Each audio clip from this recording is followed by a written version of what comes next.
The Idaho 4. Everything we know. If you were walking on a random night on Main Street of Moscow, Idaho, between 1st and 6th Street, there's a good chance you would find a brightly lit food truck, probably surrounded by students from the nearby University of Idaho. The food truck serves tacos and burritos, but their signature dish is their mac and cheese. The grub truck even has a mac of the week, so there's always a new combination to try. In the second week of November, the mac of the week was the carbonara. On the night of November 12th, local students Madison Mogan and Kaylee Gonsalves ordered their carbonara mac to go, deciding to share a single dish. They left the grub truck area with their food about 10 minutes later, arriving home at 1:56 a.m. The footage captured by a Twitch live stream from the grub truck showing Madison and Kaylee ordering their mac and cheese and leaving for their home would be the last known footage showing them alive. Madison and Kaylee, along with another of their roommates, Zana Kanadel, and her boyfriend, Ethan Chapin, would not see the light of day. 4 young students were brutally murdered in Moscow, Idaho. A suspect was arrested on December 30th and is set to appear soon in court. This is everything we know in the Idaho 4 murder case. The University of Idaho is the second largest public university in the state and the most important research university, generating about 74% of research expenditure in the state. It has a long list of notable alumni, from Mark Felt, the top FBI agent who leaked information about the Watergate scandal under the codename Deep Throat, to former governor of Alaska, Sarah Palin. UI occupies nearly a third of the total land of Moscow, Idaho, and the students and faculty comprise almost half the population of the county. It has over 11,000 students. Zana, Madison, and Kaylee were living together along with 2 other roommates in a rental home off campus on Moscow, just like a lot of their fellow students. They were all part of the university's Greek system. Ethan, Zana's boyfriend, was staying the night. Zana Kanadel was a junior studying marketing at UI. She was from Post Falls, a scenic northern Idaho town. She was a member of the Pi Beta Phi sorority. She was dating Ethan. Ethan Chapin was a triplet, with both his brother and sister also attending UI. He was from Conway, Washington, a small community part of Skagit County. Along with his brother, he had joined the Sigma Chi fraternity. Kaylee Gonsalves and Madison Mogan were roommates and longtime friends. They grew up together in northern Idaho. Madison worked with Zana at a Greek restaurant in Moscow and was also a member of Pi Beta Phi. Kaylee was a senior with a major in general studies, planning a trip to Europe after her graduation. She was a member of the Alpha Phi sorority.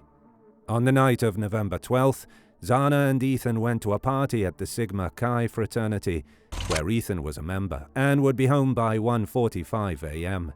Kaylee and Madison went to a sports bar called the Corner Club. Later they would stop by the grub truck for their mac of the week, before heading back home on a vehicle. It was first reported that Kaylee and Madison had caught an Uber ride home, but later the declaration was revised, clarifying the ride was provided by a private party. The contradicting declarations by the small-town investigating team of Moscow, Idaho, would become customary during the following weeks. All 4 students were home before 2 a.m., as well as 2 other of their roommates. Between 2:26 and 2:52, both Kaylee and Madison made several uncompleted phone calls to Kaylee's former longtime boyfriend. These calls were investigated, but ruled unrelated to the events that followed later that night.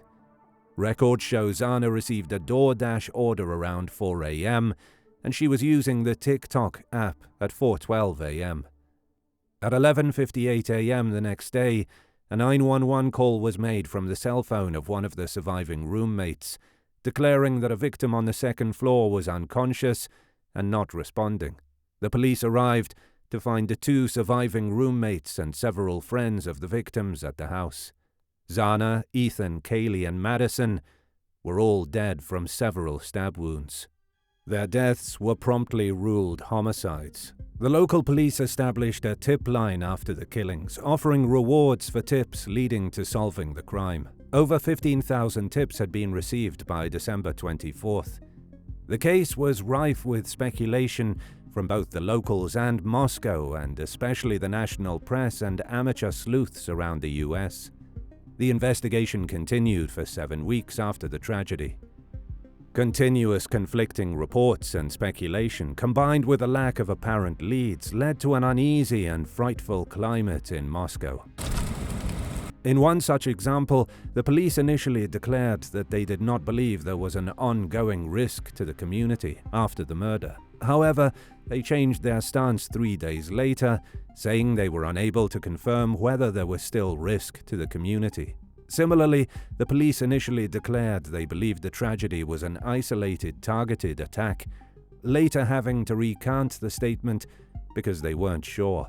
Finally, on December 30th, the police arrested a suspect in the case, Brian Kohberger. The suspect was enrolled at nearby Washington State University in Pullman, Washington, about 10 miles from Moscow.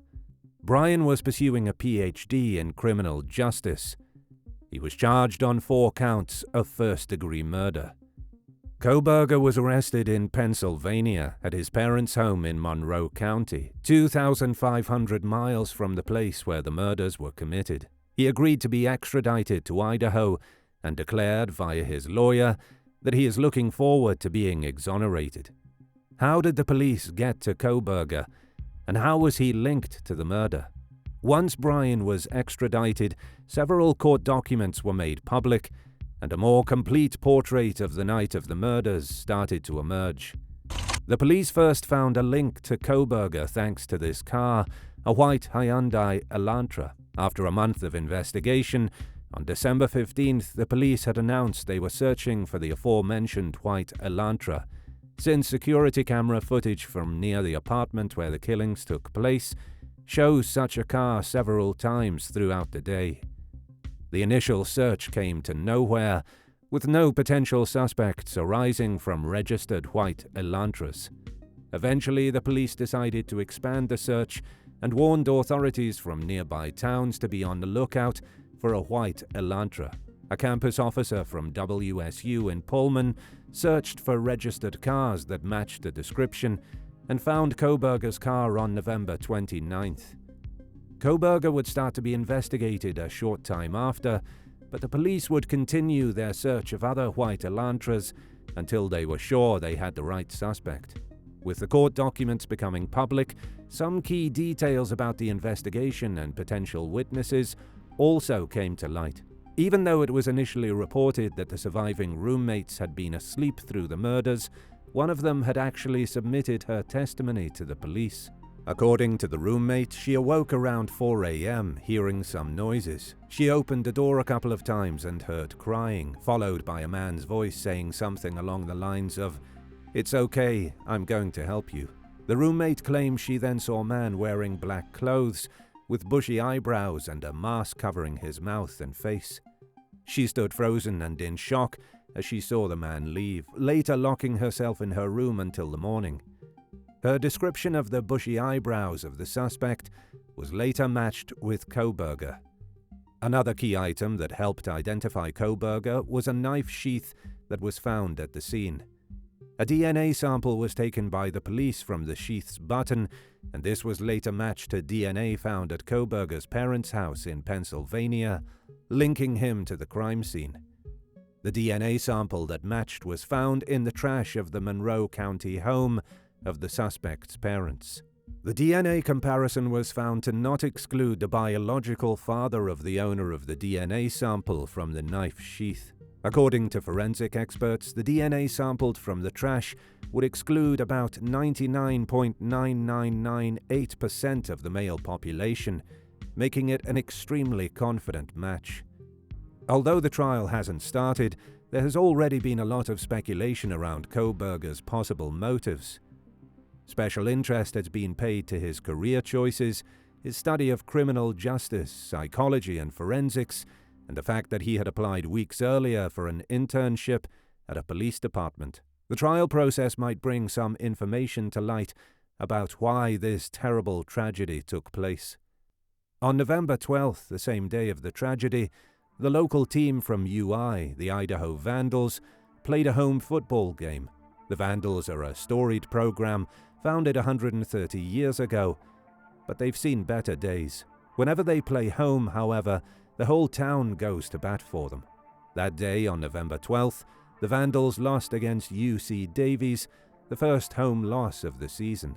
But even through defeat, they demonstrated their community's values and unity. The Idaho players wore a number 82 decal on their helmets, honoring their late teammate Colin Sather, who passed tragically at 19 because of cancer. A GoFundMe for Colin had reached $18,000 after he was diagnosed in January 2022, thanks to the strong community in Moscow. Once the town learned of the tragedy that befell Zanuka Nodal, Ethan Chapin, Kaylee Gonsalves, and Madison Mogan, their strong community spirit kicked into full gear, from student counseling to extensive tips and calls for unity. After some delays and inclement weather, a candlelight vigil was held honoring the students' memory on November 30th. Some of the relatives of the deceased students spoke at the vigil, remembering their loved ones and clamoring for justice. Unbeknownst to them, just the previous day, the car of the suspect had been identified. A semblance of justice, or at least some closure for the families of the victims, appeared to be already on its way.